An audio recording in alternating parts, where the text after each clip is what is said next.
Hey everyone, it is Levi here again with another episode of Best Bets of the Week. Going over last week, it was a little mixed there. We went 1 for 3 on the lines. Unfortunately, the Bucks had multiple opportunities to cover on that 6.5 point spread. McLaughlin missed a field goal. He hadn't missed a field goal all year that hadn't been blocked. He decided to miss one last week. He also had the dropped interception from Jamel Dean in the end zone. You also had the missed 2-point conversion. You also had Mike Evans dropping a pretty pass right to him, ending up an interception for the Lions. So unfortunately, they just missed the cover.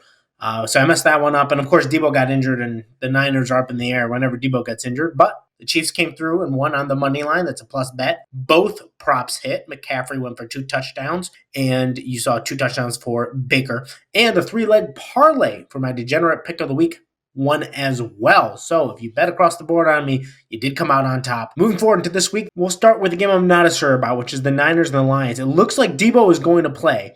And what level he's going to play at, we'll have to see. But based on that, you have to assume that he's going to play at least at a pretty solid level. And assuming how we've seen the Niners with Debo, assume that they're going to win and cover the spread, despite it being quite large at a 7-point spread. Again, if you're choosing your spreads and where to bet, and if you're not going to bet every game on the line, this isn't a game I recommend betting on. I don't love betting on big spreads.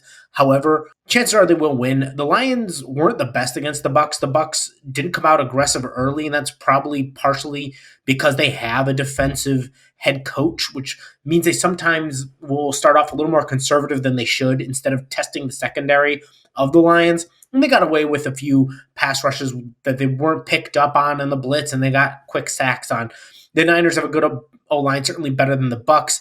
They're extremely well coached with Kyle Shanahan at the helm. They're not likely to miss the fact that the Lions have a really bad secondary. So because they have a bad secondary, expect them to test it. With Debo playing, they should be able to test it with Debo and Ayuk and Kittle. They will. The Lions secondary is not very good. They will get big plays. They can't exactly back off because you still have McCaffrey to come after you. So when you put all things in perspective, expect the Niners to go hard. The Lions then will have to respond. They will have their moments.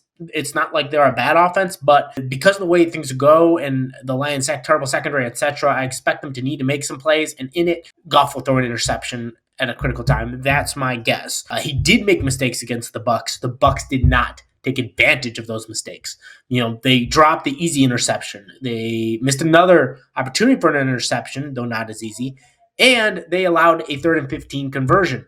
Expect the Niners to capitalize on those mistakes and move forward into the Super Bowl. So all things considered, and considering the difference in talent level, I would expect the Niners to cover. But again, if you're choosing, I wouldn't pick. If you're not necessarily going to bet on this game, don't bet on it. Moving on, the Chiefs and the Ravens. And the Ravens are favored here. I love the Chiefs on the money line. That's a plus 180 right now on Caesar Sportsbook. I'm going with the Chiefs on the money line, straight up. So that gives you plus odds. I feel excellent about this one. The Ravens, they looked good last week, don't get me wrong, but went exactly as I expected. A lot of people are getting overhyped on Lamar because they get overhyped on Lamar whenever they can get overhyped on Lamar.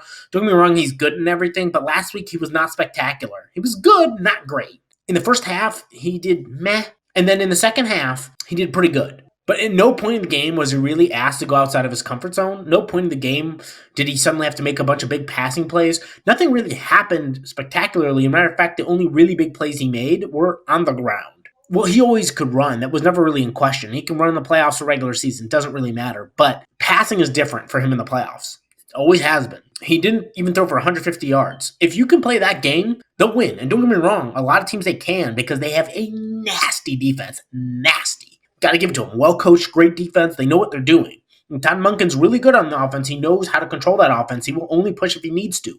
Against the Texans, they did not need to. But against the Chiefs, they will. That is a good defense that knows what they're doing. There's great coverage. They're going to crowd the line, and they're going to make plays. And Patrick Mahomes will make plays. We've seen them already step it up in the playoffs. Pacheco's healthy. He's running well. They're going to have a balanced offensive attack. And as good as Ravens are, Patrick Mahomes in a big moment will find a way. He always does. And Andy Reid's going to come with some special schemes, and he'll put up some points. And at the end of the day, Lamar will be expected to make a big play, and he will have to make some big plays in the passing game, and that's where he'll fall short like he has consistently in the playoffs. When he's really asked to step up in the playoffs, he hasn't been able to yet. That's what I'm standing by. As such, I expect the Chiefs to win. Now, moving on to the props. I'm going to go with Chiefs-Ravens game. As I said, I'm not as confident about the Niners. I'm not super confident about what the Lions are going to do. On the other hand, when you look at the Niners, because of Debo's health and questionable, you don't feel super confident. Not to mention the odds aren't great considering that they expect, 3 touchdowns from Purdy. They expect 2 touchdowns from McCaffrey